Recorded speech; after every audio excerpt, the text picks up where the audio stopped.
I don't think you understand just how deep the programming of every single human being runs. And I'm going to illustrate this point by telling you about a ride I took this evening while I was driving Uber here in the city of Pittsburgh. See, it was around 9:30 at night when I picked up a woman downtown. I was taking her out to Hazelwood, about 15 minutes away. You take 2nd Avenue, you hang a left, you hang a right, you're in Hazelwood. Nice and easy. I picked her up. Very quiet ride. She didn't have much to say. I didn't have any questions to ask. We drove along. Nice and easy. And it was great until I got about 2 minutes away from her house. I noticed that I had to make a turn. And so I flipped on my left turn signal. But the second I did, that's when I heard a peep out of her. In fact, it was far more than a peep. She spazzed out. She said, no, that's the wrong turn. That's the wrong turn. It's the next left turn. And I said, okay. So I kept driving. It was right up the street. And right before I got to this next left turn, I looked at the map and tried to see if she was right, if I was taking a wrong turn, if I was taking the wrong street, and if perhaps this was going to be quicker. But then I saw the map and I said, wow, that's funny. This is actually going to be slightly longer. It's probably going to take me 5 more seconds to get to the house by taking this left. But you know why she spazzed out? Because that's what she's comfortable with. That's the path she always takes. That's the route she is used to.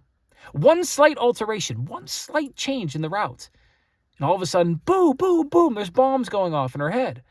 She doesn't know what to do. This is the truth about human beings. This is one of the most important and fascinating things I've learned as someone who's driven Uber for 5+ years and taken over 14,000 rides. People cannot stand even the slightest alterations in their lives. They cannot stand even the slightest modification to their day-to-day interactions. They hate it when the people they interact with on a day-to-day basis change even the slightest amount. They hate it.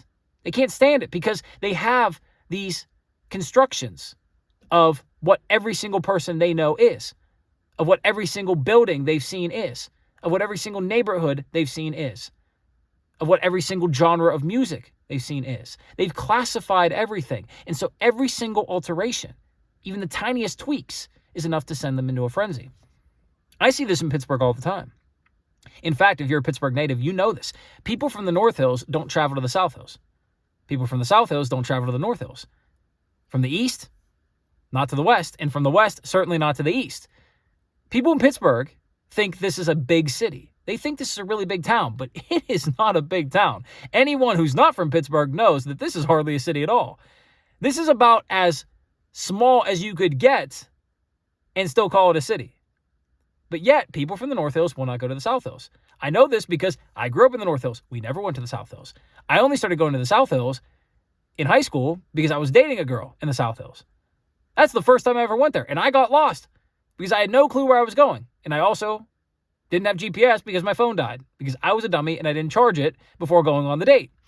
In any case, here in Pittsburgh, people think it's a really big city, but it's not.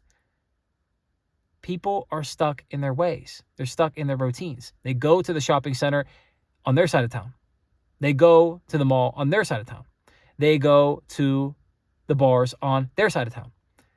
They hang out with their friends on their side of town. They don't go to the other side because there's a tunnel and there's a river and there's bridges and blah, blah. It's only 15 or 20 minutes at most. Now, of course, if you live in Canonsburg, Bridgeville, a little bit different. If you live in Cranberry, if you live in Zelienople, a little bit different. But at that point, you're not in the city. You're not in Pittsburgh anymore. You're in a different place. If you're in Cranberry, you're not in Pittsburgh. If you're in Zelienople, you're not in Pittsburgh. If you're in Bridgeville, Canonsburg, you're not in Pittsburgh. And I also know this because I lived in Canonsburg for a time. You're not in Pittsburgh. But what is the point I'm trying to make here? Well, I hope it's obvious. It's that human beings are not very free. At least not 99.9% of them. They cannot stand slight alterations in the routines. They cannot stand slight alterations in the things they know and the constructions they've built up in their heads. They cannot stand it. And they will freak out whenever anything changes. But more importantly, what I'm trying to illustrate here is that you're not immune to this. You are set in your ways as well. You have your routines. You have your comforts. You have your go-to places. You have the same people you talk to all of the time. And you have the same things you talk about. You have the same dynamic every time you interact with them. Your life is very much regimented. Sure, you live in a country where free expression is prized, apparently, and where you're able to do whatever you want, but how often do you actually do that? I'd argue very little. 9.9 out of 10 people hardly ever do. So what I would urge you to consider is that perhaps you've allowed yourself to get stuck in the mud, to sink in quicksand, and that what you need to do is look in the mirror and realize that you would have a bodily reaction to taking a different route home from work. You would sweat and get nervous and panic if you had to go to a different restaurant, if you had to go to a different bar, if you had to talk to somebody new, if you had to step outside of your comfort zone. Your body would quite literally express the same symptoms as someone who is going through withdrawal, because you would be withdrawing from the routine that you are so comatose by. What I'm urging you to consider is that perhaps you need to reevaluate your life and realize that unless you scrutinize all of the things you do, all of the things you believe, and everything you've ever known, then you are no different than nearly everyone on planet Earth, and that you're not a special little snowflake, and that you're not particularly unique or authentic. But if you do scrutinize who you are, what you know, and what you have allowed yourself to become, then and only then you can be. And Lord, I hope you do, because we need more authentic people. We really, really do. But that I say, if you gain value to this, subscribe to the page, follow along for more Uber stories. Drop any comments below. If you have any questions, of course, let me hear those too. And with that, I'm going to go in, eat some yogurt, and go to bed, because it's about 3 a.m. And if I stay up any later, I just feel like a lowlife.